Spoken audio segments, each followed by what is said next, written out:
Syria ছেড়ে Russia চলে গেছেন বাশার আল আসাদ, কিন্তু রাজধানী দামেস্কে এখনও পড়ে আছে তার সংগ্রহের ৪০টিরও বেশি বিলাসবহুল গাড়ি। দামেস্কে আসাদের প্রধান প্রাসাদের কাছাকাছি একটি গ্যারেজে রাখা তার গাড়িবহরের ছবি ভিডিও ছড়িয়ে পড়ে অনলাইনে। ফুটেজে কয়েকটি লাল রঙের ফেরারি F50, প্রতিটির বাজার মূল্য $৩০ লক্ষ বেশি।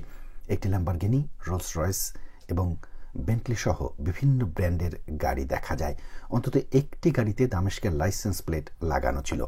সিরিয়ার উৎসুক জনতাকে গ্যারেজের গাড়িগুলো পর্যবেক্ষণ করতে দেখা যায়।